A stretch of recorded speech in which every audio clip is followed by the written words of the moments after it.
Hey guys, it's Sam with Celebrity Workout Routines. Welcome to the video. In today's video, we'll be discussing Chris Evans' diet plan.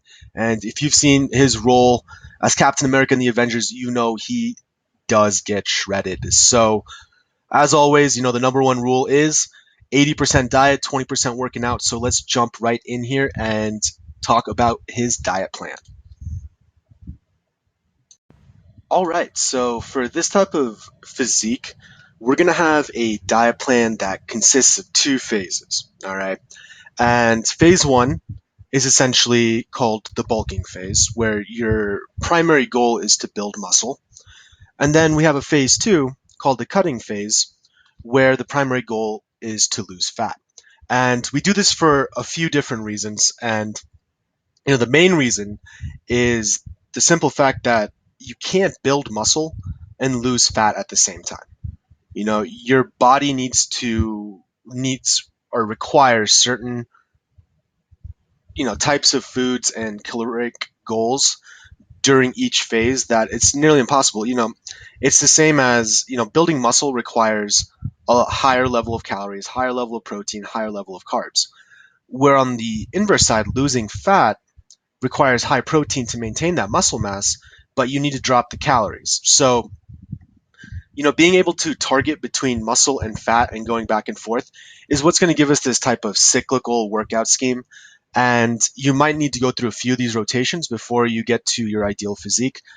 But the main thing to take away here is the fact that we do need to split this into two phases and we shouldn't have those goals overlapping. If you're focused on building muscle, don't really worry about, gaining any fat at that point. Like, it's going to happen. Like, when you're building muscle, you will gain fat as well. And when you're losing fat, you will lose some muscle as well. So, as long as we think of this as two phases, another great reason why this helps is makes, your caloric requirements every day and setting that diet plan, it makes that more easily defined. It makes it easier to follow. So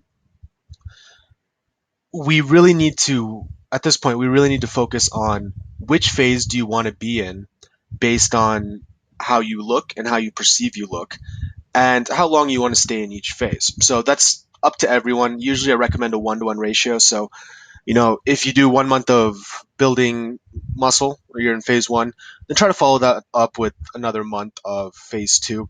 There's others that try to go 3 months with phase one and then 3 months with phase two, or they just find that their body puts on muscle a lot easier than it loses fat, so they make their ratio, skewed into the cutting phase. So they'll do 1 month of building muscle and then 2 months of losing fat.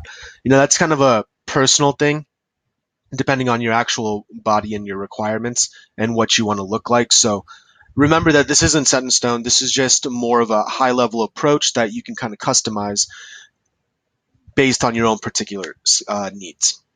All right. And the third reason why this is a really good way of approaching it is it just really helps us retain our muscle mass. When you are in that cutting phase, you don't want to lose muscle. It takes a lot of energy and a lot of time and a lot of time pumping iron in the gym to build that muscle. So once you put on a pound of muscle, you want to do everything you can to kind of retain that. All right. So let's get into phase one here. Phase one, as I said before, is the bulking phase. And in the bulking phase, you're going to eat above your maintenance requirements. And essentially, your maintenance requirements is the number of calories you burn throughout the day, and then add on the calories that you burn through exercise. And you want to eat above that. That gives your body a surplus of nutrients to build muscle. All right. And the way we're really going to do this is we're going to have a high protein and high carb diet.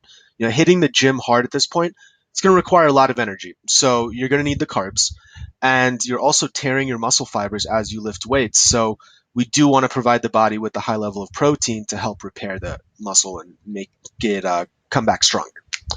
All right. So some example foods, just real quick.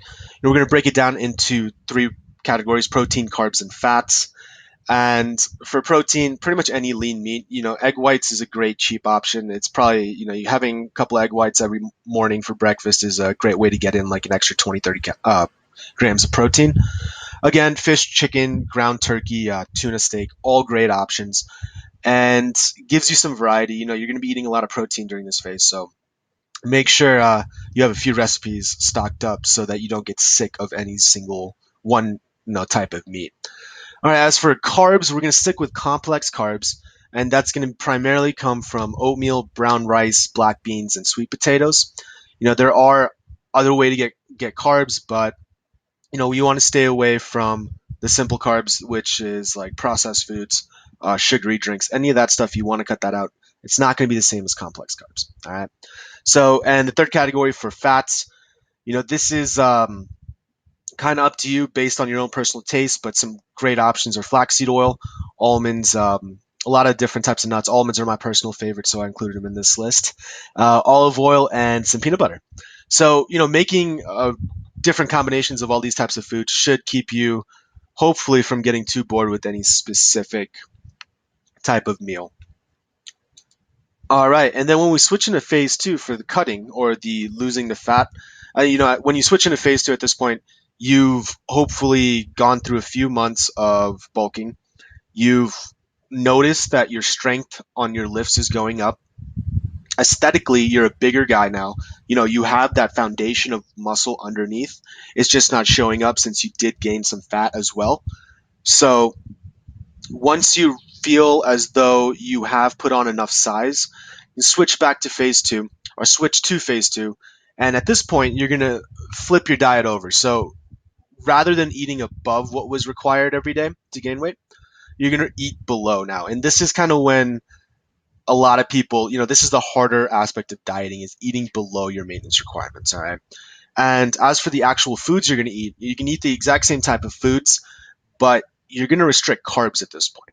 All right. You're going to stick to high protein. And the reason we still stick with protein is that you work so hard to gain that muscle. So you do want to keep fueling your body with protein so that during workouts you are retaining as much muscle mass as you can. So the low carbs is the hard part. Our Western diet is really geared towards carbohydrates. So at this point, the easiest kind of way to do this is just carb cycling. And I split it up on a work week basis. You can do this depending on your own schedule. You can have your high carb and low carb days on different days or whenever you want, whichever is easiest for you. But essentially, what it comes down to is you're going to have a long stretch of low carb days, and then you'll have a refeed period over the weekend on this example. And during the low carb days, you're going to eat around 50 to 100 grams. You can always go lower than 50. It's just really, really tough. And, a good place to start is 50 to 100 grams of carbs. And then on your high carb days, pretty much eat anything over 100 carbs. Eat whatever you want with, obviously keep in mind that you're not going to go drink like 2 liters of soda. But if you're sticking to high complex carbs, on your high carbs days, you can have some sandwiches, even toss a pizza on there if you're really craving it, and kind of get those cravings out of the way. So when you go back to your low carb days, you're really sticking to it, and it keeps your motivation high, and it kind of gets those cravings out of the way and lets you think about it for the long run. You know, Carb cycling is a more sustainable way of doing a low carb diet than just staying low carb for 2 months at a time.